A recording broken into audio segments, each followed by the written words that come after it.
ನಮಸ್ಕಾರ ವೀಕ್ಷಕರೇ, ಈ ಸಂದರ್ಶನದಲ್ಲಿ ಯಾದಗಿರಿ ಜಿಲ್ಲೆಯ ಶಹಾಪುರ ತಾಲೂಕಿನ ದಲಿತ ಸಂಘದ ಮಾಜಿ ತಾಲೂಕು ಅಧ್ಯಕ್ಷರು ಮತ್ತು ಮಾಜಿ ಅಧ್ಯಕ್ಷರು ಮತ್ತು ಕರ್ನಾಟಕ ಪ್ರದೇಶ ಮಾದಿಗರ ಸಂಘದ ಹಾಲಿ ಜಿಲ್ಲಾ ಪ್ರೆಸಿಡೆಂಟ್ ಆದ ಅಧ್ಯಕ್ಷರಾದ ಮತ್ತು ಸಮಾಜ ಸೇವಕರಾದ ಶ್ರೀ ನಿಂಗಪ್ಪ ಕಾದ್ರಾಪುರ್ನವರು ನಮ್ಮ ಉಪಸ್ಥಿತಿಯಲ್ಲಿದ್ದಾರೆ.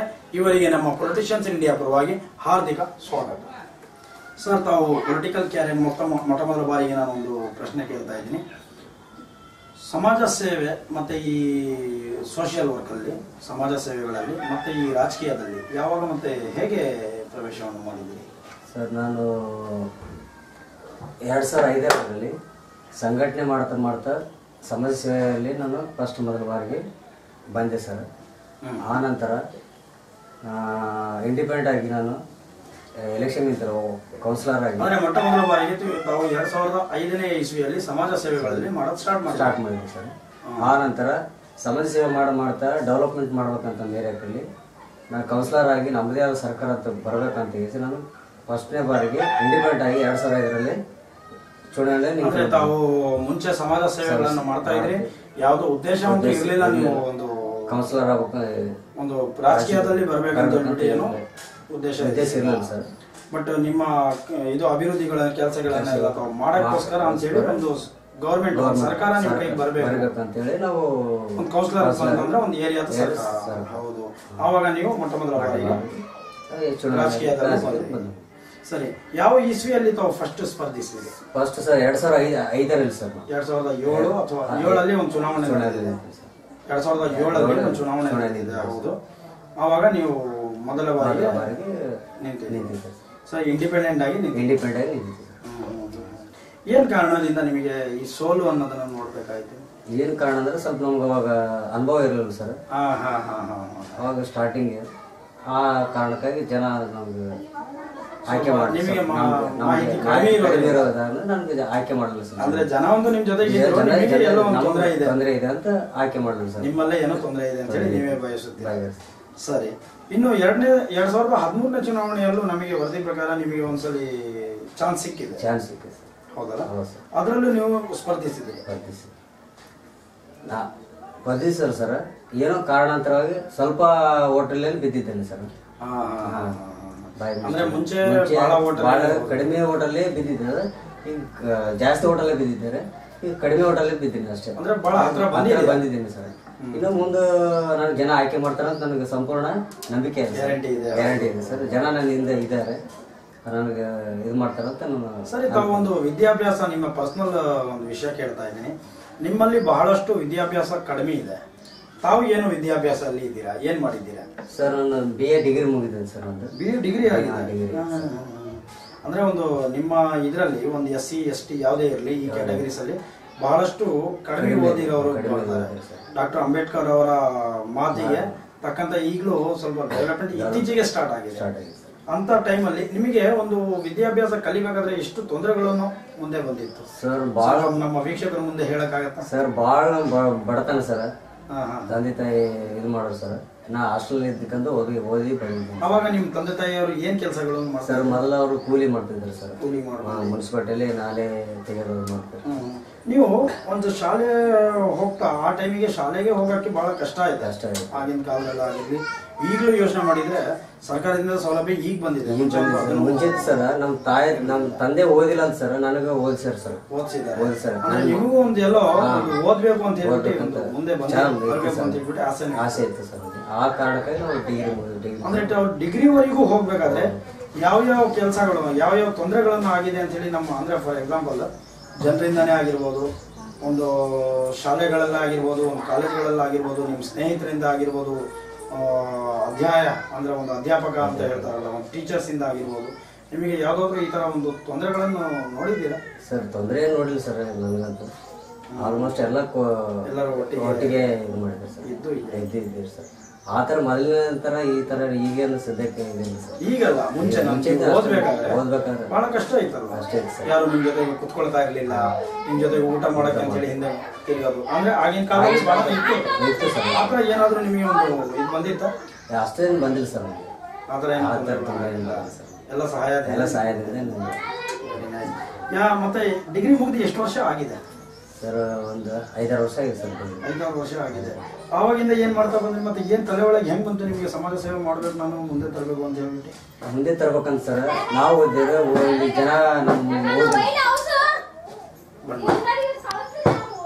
ಸರ್, ನಾವು ವಿದ್ಯಾಭ್ಯಾಸ ಮುಗಿದ ತಕ್ಷಣ ನನ್ನ ಜನ ನನ್ನಂಗೆ ವಿದ್ಯಾವಂತರಾಗಬೇಕಂತೇಳಿ ಸಮಾಜ ಸೇವೆ ಮಾಡಿದ್ರೆ ಅಂತ ಅವರಿಗೆ ಒಂದು ಇದೇಳಿ ಓದ್ರಪ್ಪ ಅದು ಮಾಡ್ರ ಅಂತ ಹೇಳ್ಬೇಕಂತೇಳಿ ನಾನು ಸಮಾಜ ಸೇವೆಗೆ ಬಂದೀನಿ ಸರ್. ಬಂದು ಸರ ಏರಿಯಾದಲ್ಲಿ ಇದಿರಲಿಲ್ಲ ಸರ್, ಅದಕ್ಕಾಗಿ ಸಂಘಟನೆ ಮಾಡ್ಕೊಂಡು ಯಾಕೆ ಮಾಡ್ಕೊಂಡು ಅಂದ್ರೆ ಸಂಘಟನೆಯಿಂದ ಬಲ ಬರ್ತಂತೇಳಿ ಜನರೆಲ್ಲ ಇದು ಮಾಡ್ತಾರೆ ಅಂತೇಳಿ ಒಂದು ಹೋರಾಟ ಸಲುವಾಗಿ ಸಂಘಟನೆ ಮಾಡ್ತೀನಿ ಸರ್. ಸಂಘಟನೆ ಅಂತ ಬರಬರ್ತಾನ ಜನರಿಗೆ ಒಂದು ನೀರಿಂದಾಗಲಿ ರೋಡ್ ಆಗಲಿ ಏನೇ ಮಾಡ್ಬೇಕಂತಂದ್ರೆ ಸಹಾಯ ಮಾಡ್ಬೇಕಂತಂದ್ರೆ ರಾಜಕೀಯವಾಗಿ ಬರ್ಬೇಕಂತೇಳಿ ಬೇಕಾಯ್ತು ಸರ್. ಆ ಕಾರಣಕ್ಕಾಗಿ ರಾಜಕೀಯದಲ್ಲಿ ಬಂದಿವಿ ಸರ್.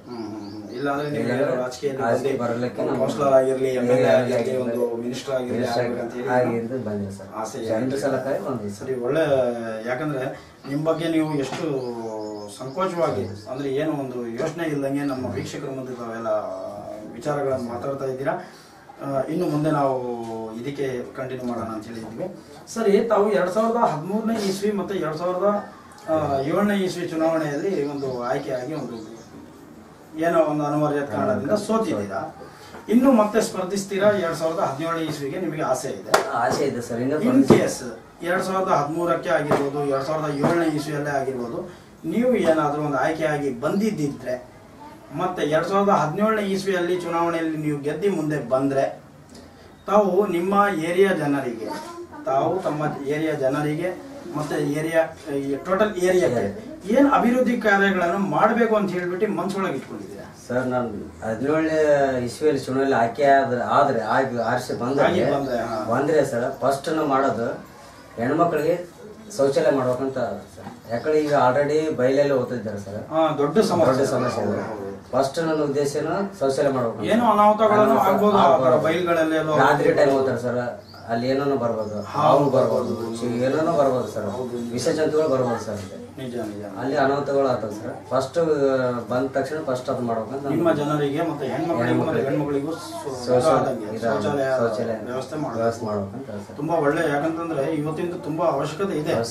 ಇಡೀ ಇಂಡಿಯಾನೇ ಡೆವಲಪ್ಮೆಂಟ್ ಆಗ್ತಾ ಇದೆ ಅಂದ್ರೆ ನಾವು ಒಂದು ತಾಲ್ಲೂಕಲ್ಲಿ ಇದ್ದವರು ಒಂದು ಹಳ್ಳಿ ಜನನೇ ಎಷ್ಟು ಚೆನ್ನಾಗಿದ್ದಾರೆ ನಮ್ಮ ಪರವಾಗಿ ಹೇಳ್ಬೇಕಂದ್ರೆ. ಪ್ರತಿಯೊಂದು ಮನೆಯಲ್ಲೂ ಶೌಚಾಲಯ ಮತ್ತೆ ಇದೆಲ್ಲ ಇದೆ, ಶೌಚಾಲಯ ಸ್ವಚ್ಛತೆ ಎಲ್ಲ ಇದೆ.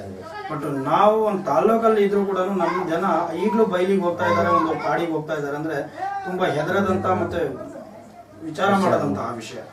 ಇದು ಬಿಟ್ಟು ಮತ್ತೆ ಏನಾರ ಅಭಿವೃದ್ಧಿ ಮತ್ತೆ ಏನಾರ ಡೆವಲಪ್ಮೆಂಟ್ ಬಿಟ್ಟು ಸರ್, ಈಗ ರೋಡ್ ಮಾಡ್ಬೇಕಂತ ಸರ್, ನಾಲೆ ಕ್ಲೀನ್ ಇಲ್ಲ ಸರ್, ನಾಲೆ ಸ್ವಚ್ಛತೆ ಮಾಡಬೇಕು. ಇಲ್ಲಿ ನಾಲೆಗಳು ಇದಾವ ಸರ್, ಆದ್ರೆ ಸ್ವಚ್ಛ ಸ್ವಲ್ಪ ರೋಡ್ ಡೆವಲಪ್ಮೆಂಟ್ ಮಾಡೋದು ಸರ್. ರೋಡ್ ಡೆವಲಪ್ಮೆಂಟ್ ಇಲ್ಲ ಸರ್. ಮತ್ತೆ ಕುಡಿಯೋ ನೀರಿನ ಈಗ ಮಟ್ಟಿಗೆ ಸ್ವಲ್ಪ ಇದೆ, ಅಭಿವೃದ್ಧಿ ಇದೆ ಸರ್. ನೆಕ್ಸ್ಟ್ ನಾವು ಬಂದ್ರೆ ಪೂರಾ ಮನೆ ಸವಲತ್ತು ಮಾಡಬೇಕು.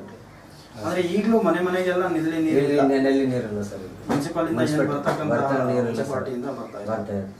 ಈಗಲೂ ಬೋರ್ವೆಲ್ ನೀರೇ ಉಪಯೋಗಿಸ್ತಾ ಇದ್ದಾರಲ್ಲ. ಸರಿ, ಅದೆಲ್ಲ ನೀವು ಮಾಡ್ತಾ ಇರೋದು, ಇಷ್ಟೆಲ್ಲ ನೀವು ಒಂದು ನಮ್ಮ ಹತ್ರ ಮಾತಾಡ್ತಾ ಇದ್ದೀರಾ. ತಾವೇ ಹೇಳಿದಿರಾ 2007ನೇ ಇಸ್ವಿ ಚುನಾವಣೆಯಲ್ಲಿ ನನಗೆ ಒಂದು ಸ್ವಲ್ಪ ಮಾಹಿತಿ ಇರಲಿಲ್ಲ, 2013ನೇ ಇಸ್ವಿಗೂ ಒಂದು ಸ್ವಲ್ಪ ಮಾಹಿತಿಯನ್ನು ಪರವಾಗಿಲ್ಲ ಬಂತು, ಇನ್ನು ನಾನು ಬಹಳ ತಿಳ್ಕೊಳ್ಳೋದಿದೆ, ಕಲಿಯೋದಿದೆ ಅಂತ. ಅಷ್ಟು ಇಲ್ದ್ರೂ ಕೂಡ ನಿಮಗೆ ಇಷ್ಟೆಲ್ಲ ಮಾಹಿತಿ ಬರ್ತಕ್ಕಂತಹ ಇದ್ರ ಬಗ್ಗೆ ಮುಂದೆ ಬಂದು ಇಷ್ಟೆಲ್ಲ ಕೆಲಸ ಮಾಡಬೇಕು, ಇದು ಮಾಡಬೇಕು, ಹೆಂಗೆ ಮಾಡಿದರೆ ಜನರಿಗೆ ಹಿಂಗಾಗತ್ತೆ ಅಂತ ಹೇಳ್ಕೊಳ್ತಕ್ಕಂತಹ ವ್ಯಕ್ತಿ ನೀವು ಮನ್ಸರ ಗುರುಗಳು ಅಂತ ಹೇಳಿ ಯಾರು ಇದಾರ ನಿಮ್ಮ ಲೈಫಲ್ಲಿ? ಸರ್, ನಮ್ಮ ಇದಾರೆ ಸರ್ ಗುರುಗಳು. ಅವರು ಲಿಂತೆ ನಾನು ಅವರ ಹೆಸರು ಸರ್ ಭೀಮರಾಯ ಹೊಸಮನಿ ಅಂತ ಸರ್. ಯಾರಾಗಿರ್ತಾರ ಅವರು? ಈಗ president sir, Yadgir district president sir. Sir ದಿಗ್ಗಿ ಬೇಸ್ನಲ್ಲಿ ಇರ್ತಾರೆ ಸರ್. ಇದೇ ತಾಲೂಕಲ್ಲಿ ಸರ್, ಶಾಪುರ. ಅವರೇ ನನಗೆ ಮುಖ್ಯ ಗುರುಗಳು ಸರ್. ಅವರಿಗೂ ನನ್ನ ಧನ್ಯವಾದಗಳು ಸರ್. ಮಾಹಿತಿ ನೀಡಿದವರು ಸರ್. ನಾನು ಗುರುಗಳಾಗಿ ಇದು ಮಾಡಿದವರು ಅವರೇ ಸರ್, ಭೀಮರಾಯ ಹೊಸಮನಿ ಅವರು ಸರ್. ಅಭಿನಂದನೆಗಳು ಸರ್. ತುಂಬಾ ಒಳ್ಳೇದು. ಯಾಕಂತಂದ್ರೆ ಒಂದು ಗುರುಗಳಿಗೆ ಇವಾಗ್ಲೂ ಅಂದ್ರೆ ಒಂದು ದಲಿತ ಸಂಘ ನೀವು ಮಾಜಿ ಆಗಿದ್ರಿ, ಅದರಲ್ಲೂ ಇರದಂತಹ ಒಂದು ಕರ್ನಾಟಕಕ್ಕೆ ಒಂದು ಜಿಲ್ಲೆಗೆ ಅವರು ಅಧ್ಯಕ್ಷರಾಗಿರೋರು ನೀವು ಬಿಟ್ಟರು ಕೂಡ ಅವರಿಗೆ ಒಂದು ಗುರುಗಳು ಅಂತ ಹೇಳಿ ಬಯಸ್ತಾರೆ ಸರ್. ಆದ್ರೂ ಮನ್ಸರ ಅವರಿಗೆ ಗುರುಗಳು ಅಂತ ತಿಳ್ಕೊಂತೀರಾ. ತುಂಬಾ ಒಳ್ಳೆ ಮಾತುಗಳನ್ನ ಆಡಿದ್ದೀರಾ. ಕೊನೆಯಾಗಿ ನಾನು ಒಂದು ಪ್ರಶ್ನೆ ಹೇಳ್ಬಿಟ್ಟು ನಮ್ಮ ಮಾತುಗಳನ್ನು ಮುಗಿಸೋಣ ಅಂತ ಹೇಳಿ ಮಾಡ್ತಾ ಇದೀವಿ, ಪ್ರಯತ್ನ ಪಡ್ತಾ ಇದೀವಿ. ಯಾಕಂತಂದ್ರೆ ಸಮಯ ಕಡಿಮೆ ಇರೋದ್ರಿಂದ ಮತ್ತೆ ಬೇರೆ ಕಡೆನೂ ಹೋಗೋದಿದೆ ನಾವು. ಕೊನೆಯಾಗಿ ನಾನು ಒಂದು ಪ್ರಶ್ನೆ ಏನ್ ಕೇಳ್ಬೇಕಂತ ಹೇಳಿದ್ದೇನೆ ಅಂದ್ರೆ, ಇತ್ತೀಚೆಗೆ ನೀವು ಮಾಧ್ಯಮಗಳಿಂದ, ಟಿವಿ ಮಾಧ್ಯಮ ಆಗಿರ್ಬೋದು, ಪೇಪರ್ ಮಾಧ್ಯಮಗಳು ಆಗಿರ್ಬೋದು, ರೇಡಿಯೋ ಮಾಧ್ಯಮಗಳಿಂದ ಆಗಿರ್ಬೋದು, ತಾವೆಲ್ಲ ನೋಡ್ತಾ ಇದ್ದೀರಿ, ಕೇಳ್ತಾ ಇದ್ದೀರಿ. ಸುಮಾರು ದುರ್ಘಟನೆಗಳನ್ನು ನಡೀತಾ ಇದೆ ನಮ್ಮ ದೇಶದಲ್ಲೇ. ಇತ್ತೀಚೆಗೆ ನಮ್ಮ ಕರ್ನಾಟಕಕ್ಕೂ ಬಂದಿದೆ. ಏನು ಅದಕ್ಕಿಂತ ಮುಂಚೆ ಏನು ಕರ್ನಾಟಕದಲ್ಲಿ ಈ ತರ ತೊಂದರೆ ಇರಲಿಲ್ಲ. ಎಲ್ಲೋ ನಡೀತಾ ಇದ್ದಿದ್ದನ್ನು ಬರೀ ಟಿವಿಗಳಲ್ಲಿ ನೋಡ್ತಾ ಇದ್ವಿ. ಇತ್ತೀಚೆಗೆ ನಮ್ಮ ಕರ್ನಾಟಕದಲ್ಲೂ ಸ್ಟಾರ್ಟ್ ಆಗ್ಬಿಟ್ಟಿದೆ. ಇದು ಏನಂದ್ರೆ, ಈ ಮಹಿಳೆಯರ ಮೇಲೆ ಅತ್ಯಾಚಾರ, ಅಕ್ರಮ, ಅನ್ಯಾಯ, ದೌರ್ಜನ್ಯ ಬಹಳಷ್ಟು ವರದಿಗಳಲ್ಲಿ ಮುಂದೆ ಬರ್ತಾ ಇದೆ. ಇದ್ರ ಬಗ್ಗೆ ಯಾರ ಕಾರಣ, ಏನ್ ತಪ್ಪೇನಿದೆ, ಏನ್ ಸರ್ಕಾರ ಏನಾರ ಇದಕ್ಕೆ ಹೊಣೆ ಇದೆಯಾ, ಪೊಲೀಸ್ನವ್ರು ಯಾರು ಹೊಣೆ ಇದ್ದಾರಾ ಇದಕ್ಕೆ, ಅಥವಾ ಜನರದೇ ಏನು ತಪ್ಪಿದೆಯಾ, ಕಳಿಸ್ತಾ ಇರೋದಂತ ತಂದೆ ತಾಯಿನಾಗಿರ್ಬೋದು, ಜನರಲ್ಲಿ ಆ ಹುಡುಗಿಯವರೇ ಆಗಿರ್ಬೋದು, ಆ ಹುಡುಗರು ಆಗಿರ್ಬೋದು, ಯಾರೇ ಆಗಿರ್ಬೋದು, ನಿಮ್ಮ ಅಭಿಪ್ರಾಯ ಇದ್ರ ಬಗ್ಗೆ? ಇದು ತಡಿಸ್ಬೇಕಂದ್ರೆ ಏನ್ ಮಾಡ್ಬೇಕು ಅಂತ ಹೇಳ್ಬಿಟ್ಟು ನಿಮ್ಮ ಅನಿಸಿಕೆ ನಮ್ಮ ವೀಕ್ಷಕರಿಗೆ ಹೇಳಕ್ ಇಷ್ಟಪಡ್ತೀರಾ ಸರ್? ಸರಿಯಾದ ಪ್ರಶ್ನೆ ಕೇಳಿದ್ದೀರಿ, ತುಂಬಾ ಧನ್ಯವಾದಗಳು. ಈ ಕಾರಣ ಸರ್, ಕೆಲವು ಗಂಡು ಮಕ್ಕಳ ಮೇಲೆ ಸ್ವಲ್ಪ ಬುದ್ಧಿ ಕಡಿಮೆ ಇದೆ, ಆ ತರನು ಇದು ಮಾಡ್ತಾರೆ ಸರ್.